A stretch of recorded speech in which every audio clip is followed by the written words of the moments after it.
যদি আপনি খাবার খেতে বসে খাবারে চুল পান, তাহলে আপনি সেই খাবারকে কি করবেন? ফেলে দিবেন না খাবেন? ইসলাম এ ব্যাপারে কি रही বলে? बहन ने फरमाया अगर खाने में बाल गिर जाए तो क्या हुक्म शरअ है। देखिए, बाल कोई नापाक चीज़ कोई होती है, पाक होता है, ठीक है। अगर से टूट भी जाए सर से तो भी फिर भी पाक होता है।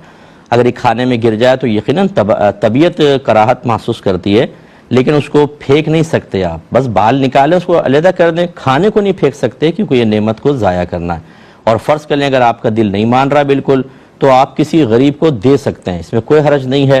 और ज़ाया करने से बेहतर है कि उसको बताए बगैर आप दे दें, उसके लिए तो एक नेमत है, कोई हरज नहीं होगा। और आप गुनाहगार भी नहीं होंगे कि जी खुद नहीं खा रहे और दूसरों को दे रहे हैं, कोई इसमें हरज नहीं है। बाज़ चीज़ें ऐसी होती हैं कि इंसान की तबीयत उसको लाइक नहीं करती है, वो भी तो हम दे देते हैं। जैसे घर में खाना बनता है और बच गया खाना और हमारी तबीयत नहीं चाह रही तो हम किसी और को दे देते हैं। तो ये ज़रूरी नहीं है कि खाने को हम खुद खाना चाहते हों और खा सकते हों तभी किसी को दे सकते हैं, वरना नहीं।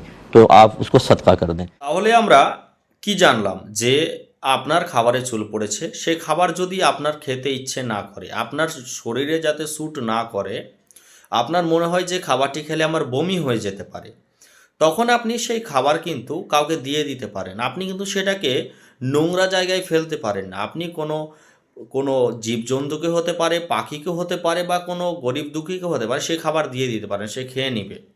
আপনি খেতেও পারেন, তাতেও কোনো গুনাহ হবে না।